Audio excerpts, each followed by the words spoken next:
امام مہدی جب آئیں گے تو کسی امام کو فالو کریں گے، 4 اماموں سے اگر کسی کو نہیں تو اہل حدیث حضرات کہتے ہیں جب وہ کسی کو فالو نہیں کریں تو آپ کیوں کرتے ہیں؟ وہ مجتہد ہوں گے اس لیے کسی کو فالو نہیں کریں گے، تو جو مجتہد ہے وہ کسی کو فالو نہ کرے، جو مجتہد نہ ہو وہ مجتہد کو فالو کرے۔ اس کی دلیل یہ ہے کہ حضرت عیسیٰ اور امام مہدی جب آئیں گے اگر وہ مجتہد ہوں گے، جیسے ظاہر ہے کہ مجتہد ہی ہوں گے وہ، تو اب ہمارا اہل حدیث حضرات سے سوال یہ ہوگا کہ اب بھی آپ خود اجتہاد کریں گے یا ان کی تقلید کریں گے؟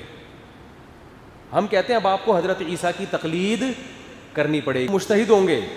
قرآن و سنت کا علم رکھتے ہوں گے، ان کی موجودگی میں آپ یہ بولو گے کہ میری تحقیق یہ ہے، میں آپ کی تحقیق نہیں مانتا، میری اپنی تحقیق یہ ہے، کہ تو میرا خیال ہے حضرت عیسیٰ پھر آپ کو چھوڑیں گے نہیں، تو ہم اس وقت امام ابو حنیفہ کی تقلید چھوڑ کر کس کی تقلید شروع کر دیں گے؟ حضرت عیسیٰ کی، کیونکہ ہم کہیں گے کہ امام حنیفہ سے زیادہ بڑے مجتہد آ گئے ہیں، اور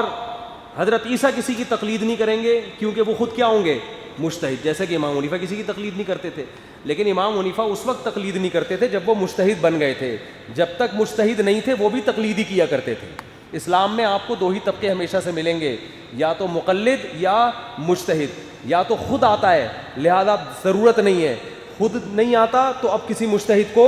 فالو کرنا ہے۔ لوگ کہتے ہیں جب نبی موجود ہیں تو کسی مجتہد کو فالو کرنے کی کیا ضرورت ہے؟ نبی تو موجود ہیں لیکن بنفس نفیس تھوڑی موجود ہیں، نبی کی احادیث ہیں، نبی کا قرآن ہے، اس کو سمجھنا پڑتا ہے، تو سمجھنے والے لوگ الگ ہوتے ہیں اور جنہوں نے پراپر علم حاصل نہیں کیا ہوتا وہ الگ ہوتے ہیں، جن کے پاس پراپر علم نہیں ہوتا وہ ان کو فالو کرتے ہیں جن کے پاس پراپر علم ہوتا ہے۔ ڈائریکٹ نبی کو فالو کرنا ممکن ہی نہیں ہے، تو یہ صرف الفاظ ہیں، الفاظوں کا ہیر پھیر ہے، اور میں جانتا ہوں اہل حدیث بھی لازمی تقلید ہی کر رہے ہوتے ہیں اپنے علماء کی، لیکن اس کو نام تحقیق کا دے رہے ہوتے ہیں، وہ تو سب ہی کر رہے ہوتے ہیں، وہ اپنے عالم پر اعتماد کر رہے ہوتے ہیں۔ ہر حدیث کی کون تحقیق کر رہا ہوتا ہے بیٹھ کے؟ انہوں نے بتا دیا یہ حدیث ہے، اگلے نے مان لیا، اس کے مخالف حدیث ہے یا نہیں ہے یہ لوگوں کو پتہ نہیں ہوتا، یہ منسوخ ہے، ناسخ ہے، یہ اگر آپ تحقیق کرنے پر آ گئے نا تو ایک رفع الیدین کے مسئلے کی تحقیق میں آپ کو کئی مہینے چاہیے۔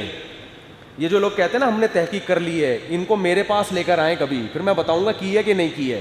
درجنوں حدیثیں ان کی نظروں سے اوجھل ہوتی ہیں، حدیثوں کے ترجمہ تک نہیں پتہ ہوتا ان کو، تو ہر آدمی تقلید کر رہا ہے، کچھ مان لیتے ہیں کہ ہم کر رہے ہیں، کچھ مانتے نہیں ہیں کہ ہم تقلید کر رہے ہیں، بس وہ اپنے آپ کو محقق کہہ رہے ہوتے ہیں کہ ہم تو کسی کی تقلید نہیں کر وہ بھی رہے ہوتے ہیں۔ فرق یہ ہے کہ مجتہد کی کر لو یا 15ویں صدی کی کسی مولانا کی کر لو۔ ہم کہتے ہیں جو گزر گئے، جن کو آدھی سے زیادہ امت نے فالو کیا،